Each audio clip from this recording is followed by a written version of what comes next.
Et justement, poursuivons avec l'emploi notre série de reportages consacrés au programme des différents candidats. Elisabeth Bonnet les a lus pour nous.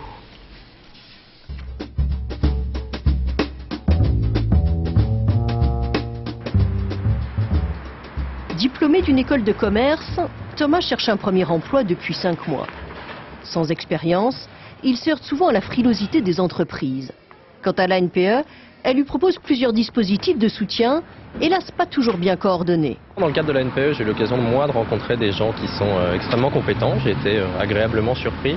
Il y a beaucoup de choses, peut-être un peu trop, ce qui fait qu'au final, il y a quand même une vraie jungle dans laquelle il est un peu difficile de se retrouver. D'où l'idée de créer une sorte de sécurité sociale professionnelle pour mieux accompagner et protéger le demandeur d'emploi. Aujourd'hui, il est fondamental de mettre en œuvre une sécurisation des parcours professionnels en améliorant l'assurance chômage, l'accompagnement des demandeurs d'emploi et aussi en donnant des marges de flexibilité aux entreprises. C'est un système que l'on retrouve plutôt dans les pays du nord de l'Europe qui aujourd'hui, je crois, constitue un objectif commun des candidats à la fois de droite et de gauche. Si l'idée est partagée à droite comme à gauche, de nombreuses divergences subsistent. Pour Ségolène Royal et Marie-Georges Buffet, le contrat à durée indéterminée devient la norme. Pour la candidate socialiste, en cas de perte d'emploi, le salarié touchera 90% de son salaire durant 1 an et bénéficiera d'un accompagnement renforcé.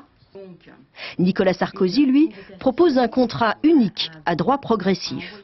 En cas de perte d'emploi, le salarié bénéficiera d'une rémunération et d'un droit à la formation. En contrepartie, les entreprises pourront licencier plus facilement. Pour François Bayrou, la priorité c'est d'abord de réduire le coût du travail. Il propose d'exempter de charges 2 nouveaux emplois par entreprise pendant 5 ans.